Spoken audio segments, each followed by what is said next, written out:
Welcome back to the channel. Today, we are taking on a modern-day struggle that nearly everyone can relate to: overthinking. That feeling of being stuck in your own mind, analyzing every word, doubting every decision, rehashing the past, predicting the worst, and spiraling deeper with every thought. Sound familiar? Overthinking isn't just mentally exhausting. It steals your time, your peace, your confidence, and your presence. But here's the good news: Buddhist wisdom offers a clear, grounded path out of this mental storm. And you don't need a monastery, a mountain, or a mantra in Sanskrit to access it. You just need presence, intention, and a willingness to let go. So let's walk through 5 simple yet powerful steps that will help you stop overthinking and start living more freely, clearly, and calmly right here, right now.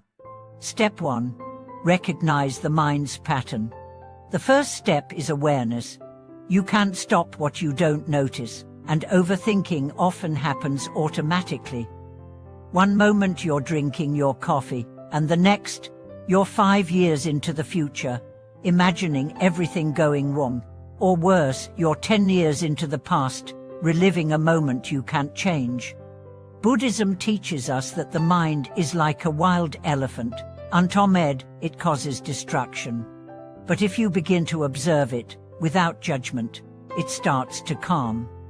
The moment you say, "I'm overthinking right now," you've already created distance from the spiral. That's mindfulness. It's the space between you and your thoughts. A space where choice becomes possible. Try this. When your thoughts begin to race, silently say to yourself, "Thinking, thinking, thinking." This simple noting technique, rooted in Vipassana meditation, helps interrupt the automatic cycle. You're not fighting the thought. You're observing it, and observation weakens its grip. Step 2. Return to the body. Overthinking is mental overload. The cure isn't more thinking, it's grounding. The body is your anchor. It's the only place where the present moment actually lives. When your mind spirals, pause. Take a slow, deep breath. Feel your feet on the floor. Wiggle your fingers. Place your hand on your heart or your belly. Feel the rise and fall. Buddhist teacher Thich Nhat said, "Your body is a great bell of mindfulness. When your mind races, your body invites you home." Practice this throughout your day. When you're lost in thought, come back to your breath, to your steps, to the sensation of water, wind, sound. One mindful breath is more powerful than 1,000 thoughts. Step 3. Stop arguing with reality. Much of overthinking is resistance. It shouldn't have happened. What if this goes wrong? They should have said something else. But Buddhist wisdom reminds us that suffering doesn't come from pain alone, it comes from resisting what is. Instead of obsessing over what if, come back to what is. Say this to yourself: "All right, now, this is happening. I don't have to like it, but I accept that it's here." This doesn't mean giving up. It means grounding your mind in reality, because from that place, action becomes possible. But from fantasy, fear, or resistance, you're just spinning. When you stop resisting reality, you stop feeding the storm. Step 4. Ask better questions. Overthinking thrives on poor questions. Why did I mess that up? What's wrong with me? What if I fail? These questions don't invite clarity. They invite judgment, anxiety, and shame. So change the questions. Ask, what is one small step I can take right now? What am I assuming that might not be true? Is this thought helping me or hurting me? What would I tell a friend if they were thinking this? These questions shift your focus from fear to awareness, from self-attack to self-inquiry. Buddhist psychology encourages wise reflection, not endless rumination. Remember, your thoughts are not the enemy. It's the quality of those thoughts that determines your inner peace. Step 5. Let go with compassion.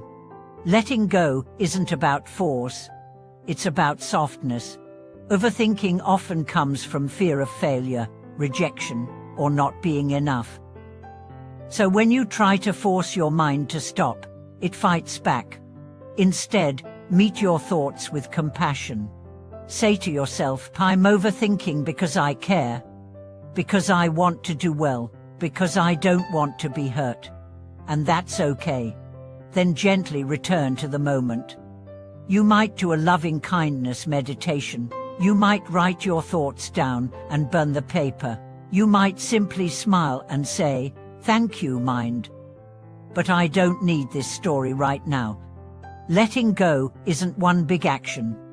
It's 1,000 small releases. Each time you choose presence over panic, clarity over chaos, trust over fear, you're letting go. And the more you let go, the quieter your mind becomes. Bonus insight: don't wait for the mind to stop, start moving anyway. Overthinking convinces us we need to figure everything out before we act, but clarity often comes through action, not before it. Make the call, send the email, go for the walk, begin the project. You don't need to silence every doubt before you move. You just need to stop giving your thoughts all the power.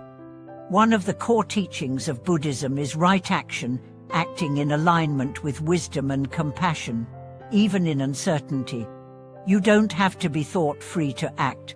You just have to be present enough to know what matters. So the next time overthinking strikes, pause, breathe, return to your body. Ask a better question. Choose the next loving step. And do it gently, with grace, because the goal is not a silent mind, it's a spacious one. Now I want to hear from you. What's the thought you overthink the most?